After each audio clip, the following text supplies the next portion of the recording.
Kids and cadets, welcome back to Tommy Time. Thanks for coming out. We got another turd here for you to look at. Retiree scrapper called me last night. Said, hey, I picked one up. It looks like it's in good shape. Do you want to come out and check it out? So I did, and I offered him 20. He took 20. He didn't squeeze me for $5 extra. So it is a complete unit. We have the bag there. The farm animals are going for a ride. This is, like I said, a TB130 Troy-Bilt. It is a 2013 model year. So let's look this thing over and see what the deal is. The tank is empty. No fuel in the tank, so I do have some fresh Wawa fuel to put in here. So we'll look it over here for a second and then turn it over, look at the blade condition, and then see if it starts off. I've got Happy Juice nearby to try to start it if it doesn't start on its own. So it's got the automatic choke. Let's check out the filter. So this is promising. Very clean filter, and we have no gas in it. So did they store it dry? We're going to have to see. I'll leave this off for the moment. Fuel valve is on the on position.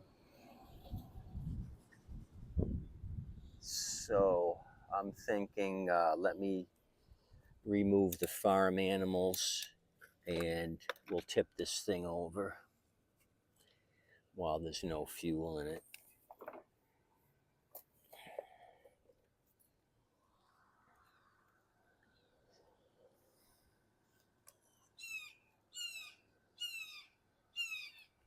So the retiree scrapper's limping along. He will need a knee replacement here shortly, so I anticipate him being out of commission for a few months. So let me pick a spot there on the side wall and move the blade and see if we got a bent blade or a bent shaft. Okay, I got a mark eyeballed.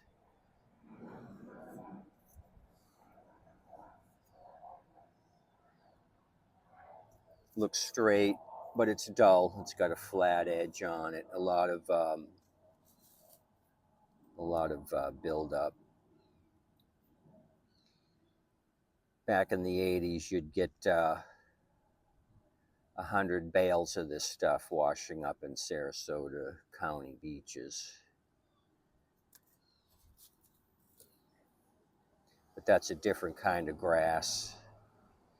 They kind of put a stop to that. So more grass there. So I don't see anything out of the ordinary down here other than it wasn't cleaned up. So let's move this back over. I'll juice it once with a shot of Happy Juice, see if it fires off, and then we'll actually add real Wawa fuel to this fine looking 2013. I won't choke it.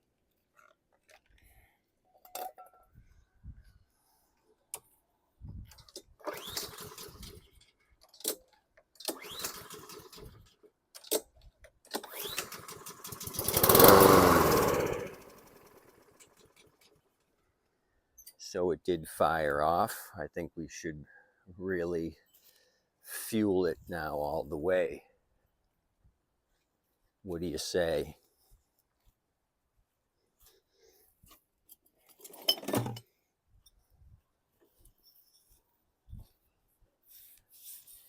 So I wanted to show you guys this little added feature up on the handle.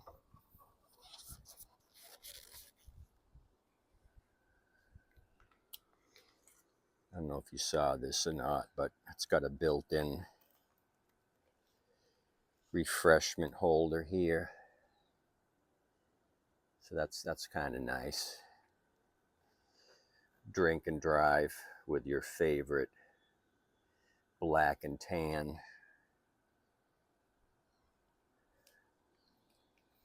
Okay, let's fuel this. Today might be my lucky day.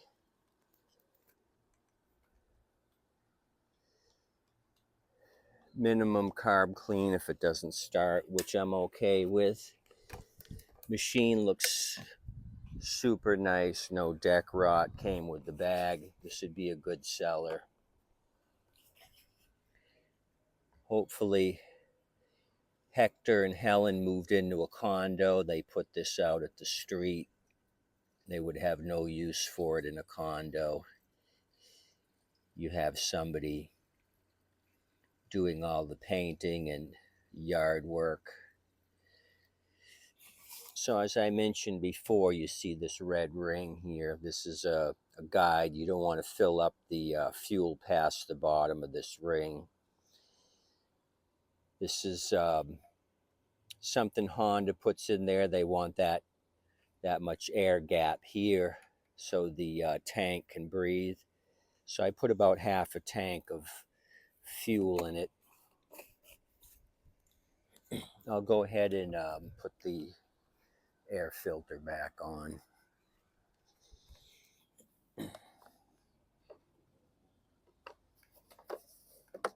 Fuel valve is in the on position. Check the bottom of the bowl. It is dry. We don't have any leaks.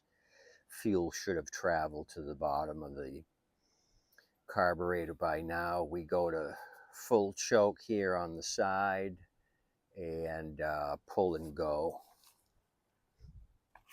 But before we do that, let's check the oil. Oh, that was tight. This hasn't been opened in a while. So oil doesn't look too bad as far as use. When you check this, just put it back into the threads. Don't screw it down and then take your reading.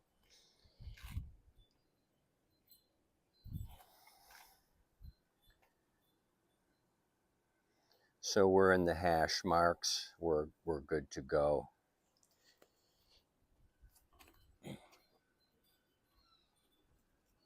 Cross your fingers, kids and cadets.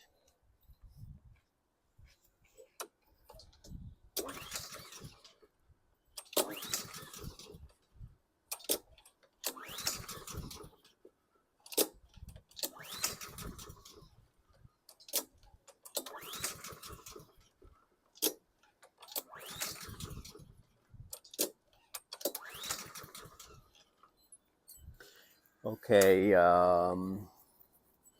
we didn't get anything. Let me choke it one more time and try.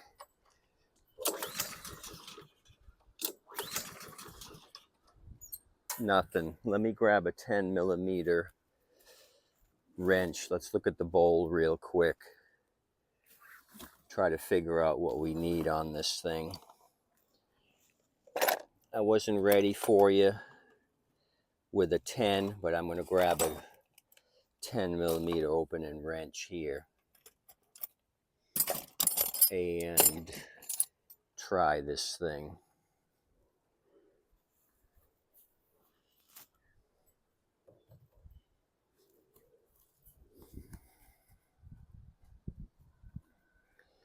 I'll turn off the fuel just so that's not all pouring out of the bottom of the carb.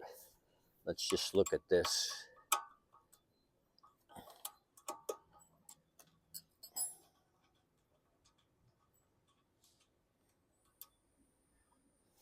First thing I look at is the nut here, and it is tarnished, a little bit of rust, and smellometer is off the charts, really stale gas. So I know right away we need a carb clean. This smells terribly bad. It had light surface rust, a little bit of greenish brown residue, indicative of regular ethanol fuel in the carburetor. Let me tap this down, and then you can see here we've got a lot of snot buildup, greenish slime here on the bowl. So this thing needs a carb clean. You can see that. Try to get you in the sunlight. You can see that snotty buildup. So our jets most likely are jammed up. So I'll do a complete clean on this carburetor. I'll leave that off since I'm going to be disassembling it anyway. This is an easy one to do. What I like to do is just remove the two 10s here that hold the carb to the block. I also remove the recoil cover here. 3 10s, get this out of your way. You have access to all the linkages under here. It takes 2 seconds to remove this and give you access. If you were here, you could smell that raunchy fuel. So they ended up most likely letting this thing sit with the regular fuel in it, and it gummed up the carburetor. So this will be a great candidate for restoration. Deck's a little faded. We'll do a Lawrence Carroll rectification on that, make that look pretty, go through the carburetor, clean that up. Let me get the Lawrence Carroll juice. It's got his name written all over it. Let's do a little show and tell. I'll just put a drop here on the deck. This thing is sat outside. That's more than a drop.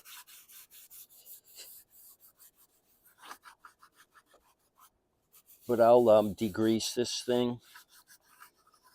It still has a lot of yard dust on it, and it looks like that'll clean up nicely.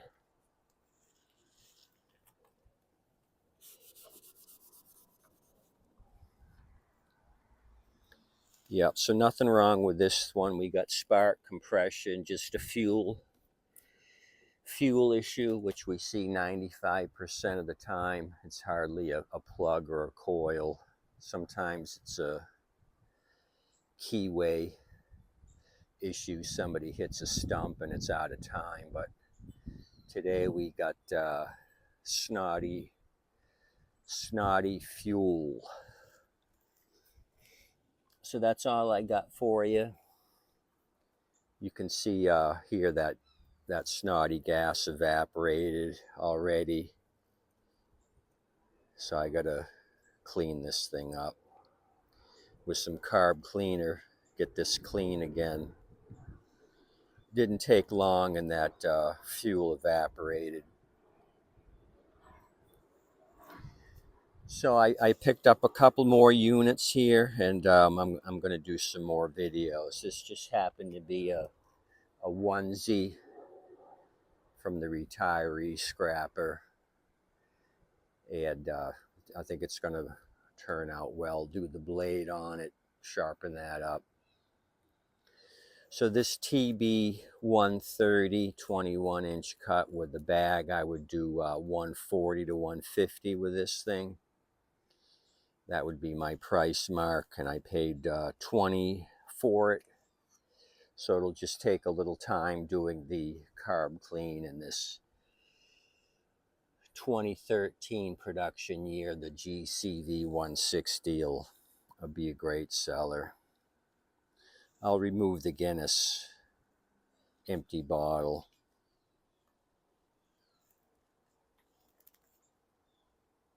I don't have a side chute for it, but since it's got a bag, they can do the bag deal. So this is a little sketchy on the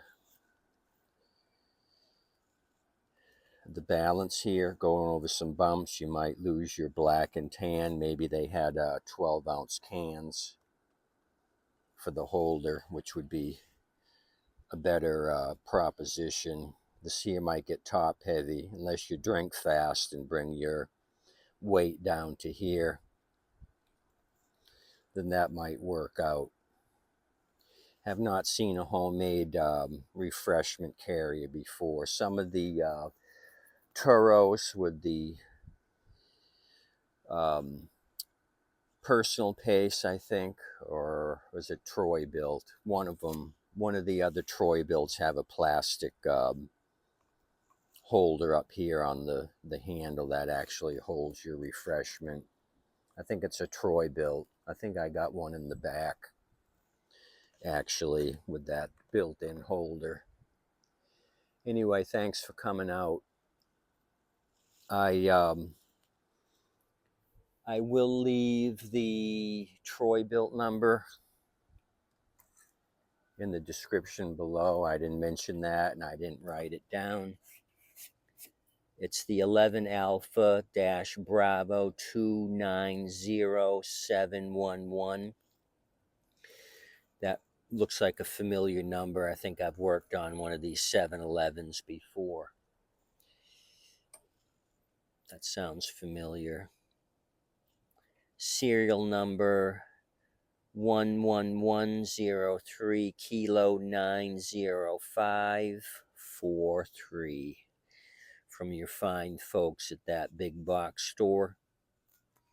Sold this fine unit in 2013, and it's made it 10 years of quality service until the fuel killed it. Have a good day today. Tip your waitress and wait staff. And don't forget to feed your farm animals. They need attention as well. Have a good day. Thanks for coming out. We'll do a lot with this TB130.